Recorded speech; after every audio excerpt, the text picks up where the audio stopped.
pertama-tama saat mesin dinyalakan, kemudian configuration-nya, kondisinya, professional IC-nya sudah statusnya oke. Nah, software-nya bisa dijalankan di start HW. Start HW berarti mesinnya itu memompa si LW-nya masuk ke dalam ya mesinnya. Terus untuk anion tadi supaya conductivity-nya turun stabil, nah kita tekan di tab MSM-nya, di onin tadi, cuma kan ini sekarang udah enggak kan, soalnya tadi udah di onin. Nanti dia bakal muncul peak yang gini, dia naik dulu conductivity-nya ya sampai 1000, kemudian turun lagi sampai dia nanti stabil di 0,98.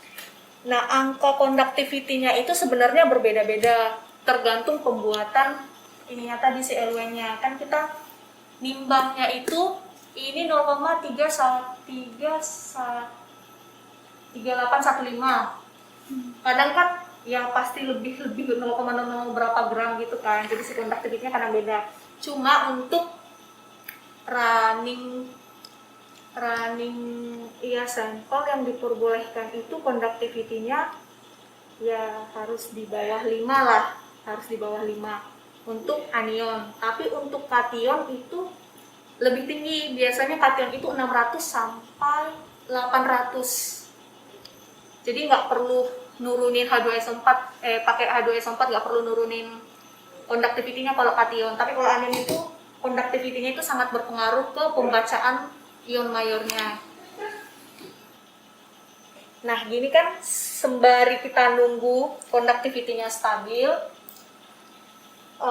di bagian tab single determination ini untuk mengisi keterangan atau info sampel yang kita masukin. Cuma untuk sekarang ini kan masih ngerunning standar. Jadi sebelum sampel kita masuk, kita itu harus ngerunning standar dulu. Gunanya apa? Supaya kita tahu, misalnya tadi untuk anion, FCl, Br, dan segala macamnya itu muncul pada menit keberapa gitu kan. Kemudian kita start. Kemudian muncul tab yang ini kita tarik ya sampai 75 dari 1, 2, 3 tetes langsung lepas. Terus langsung di continue.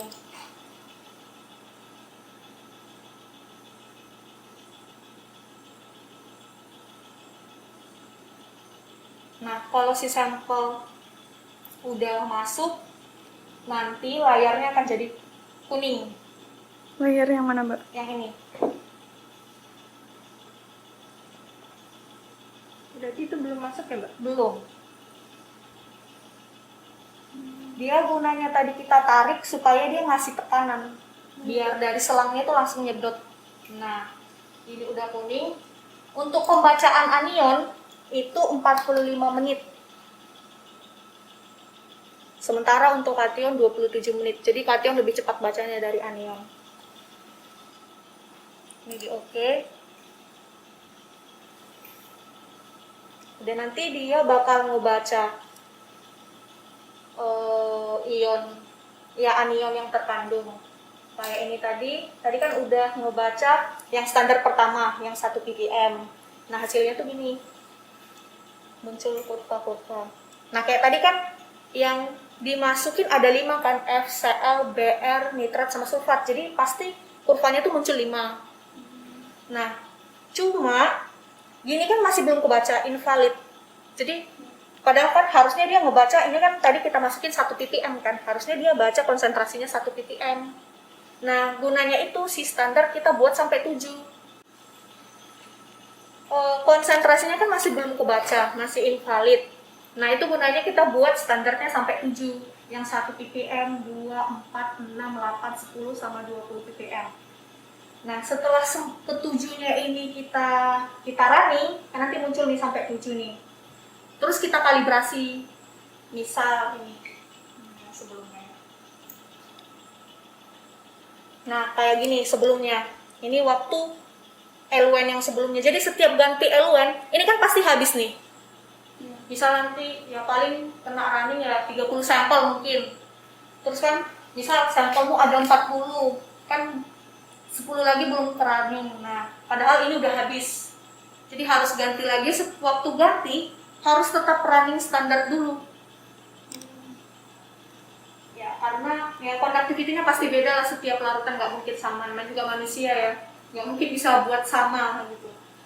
Terus setelah di running, yang ini misalnya udah running sampai 7 larutan standar, ini kita kalibrasi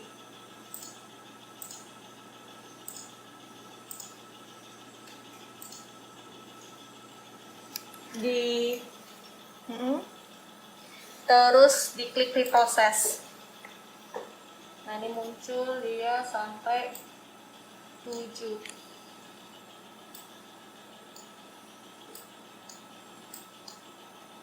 Nah, untuk kalibrasinya masing-masing itu dari komponen disesuaikan. Misal fluoride, ini kan peak-nya disesuaikan. Si garis birunya ini ke puncak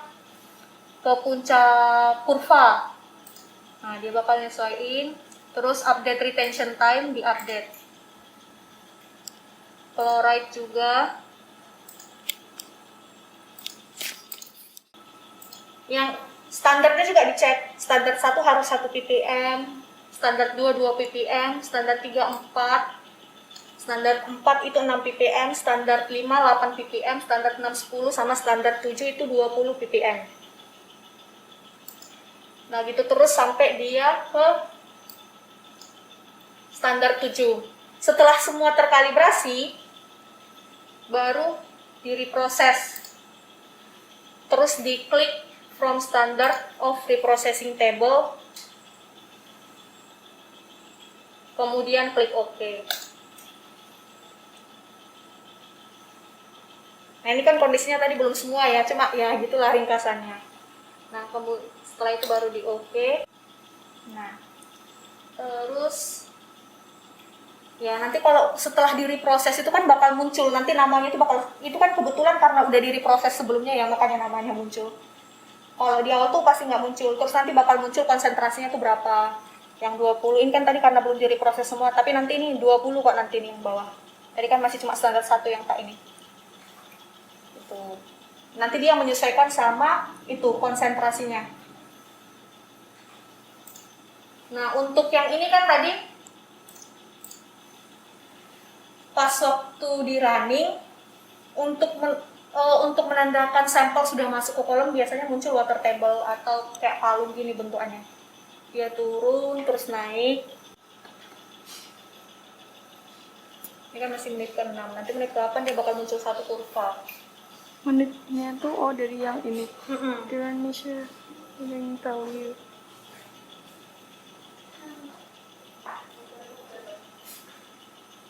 Oke. Yang tadi yang kita reproses tadi, yang untuk anion ya standarnya. Biasanya itu kita lihat RE-nya, relative error-nya tadi. Kan tadi itu sampai standar 7. Relative standard deviation itu, Mbak? Iya. Iya. Jadi kan harus di bawah 5% toh, supaya dia kita terima. Ya. Jadi untuk fluoride oke. Nah, untuk chloride kayak ini standar 1 dan 2 jelek. Jadi kita nonaktifkan istilahnya kayak gitu. Yang standar 1 sama 2. Gitu terus ya. Nah, sampai ke sulfatnya.